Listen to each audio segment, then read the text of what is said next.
Hello, my name's John Pratt. I'm a doctor from Newport and Swansea in South Wales. I'm a GP there, but I'm working with MSF here in Haiti, Port-au-Prince, where MSF have the inflatable hospital. Behind you, you can see there the inflatable hospital. MSF has 3 or 4 of these hospitals around the world.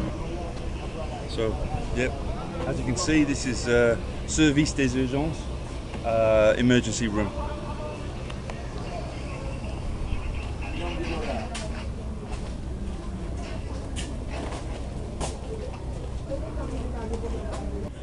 MSF have been working in Haiti, Port-au-Prince for some years, 4 years.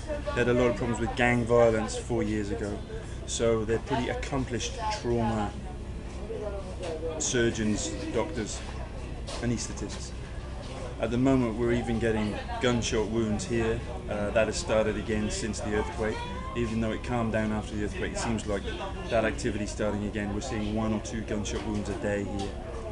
But basically, this is the emergency room, and people are coming in here. It isn't as hot as it was, obviously, at the time of the earthquake, but there's still a lot of activity.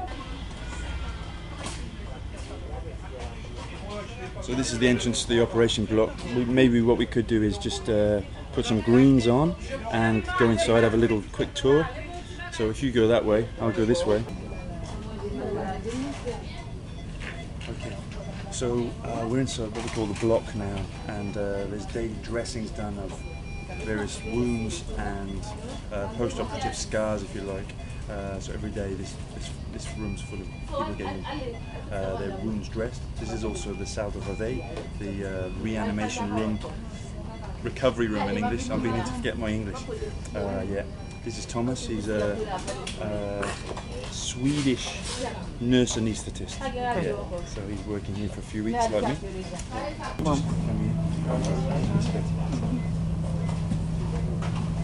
So this is an orthopedic operating room at the moment. You can see it's a Haitian orthopod.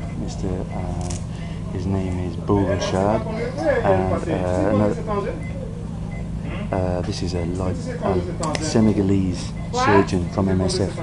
You can see behind Bourachard there's something called the image intensifier. I don't know what the word is in French, but that's like an X-ray machine, so they can see exactly whether they've improved the position of the fracture and stuff like that. The patient's obviously underneath that screen. You can see a leg sort of hanging out there. But yeah. Okay. Yeah. This lady here was also injured during the earthquake. This one, she suffered a big wound on her thigh.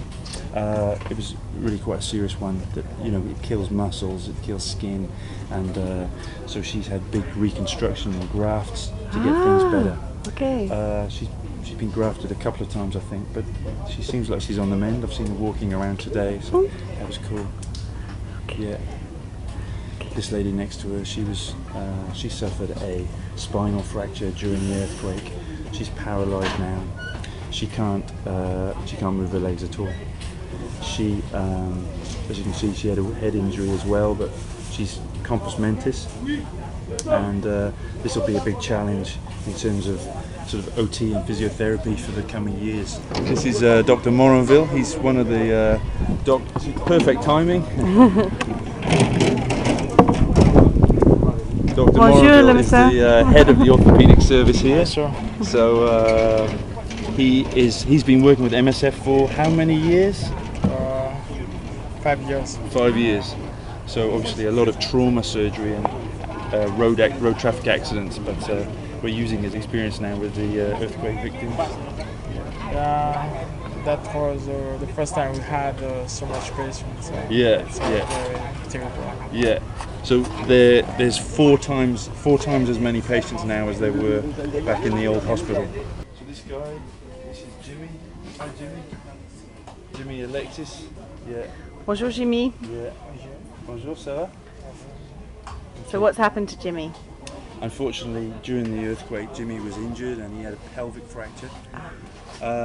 Initially, we feared that would give him like a paralysis of his legs, but he's beginning to get strength back in his legs. He had a tibial fracture, which has been put in plaster, and I've seen him with the physio. They're beginning to get him up, and he's beginning to take some steps. So this is, we call this Delmatront, which just means Delmas 30. It's kind of like the post-operative, sort of not quite as acute. The patients here aren't as sick as over on the other side. They're having regular dressings, they're having physiotherapy, and they're just being followed up really. They might be having another operation, but they're basically stable, and they're here. They just need to be here for another week or two, and then they can go home. Home, yeah, good question. Some of these people, they say, when they say, oh, okay, you can go home, they say, well, actually, I haven't got a home. MSF are giving them tents and a sort of basic living kit, and then, you know, they're sort of discharged and out into the community. It's okay.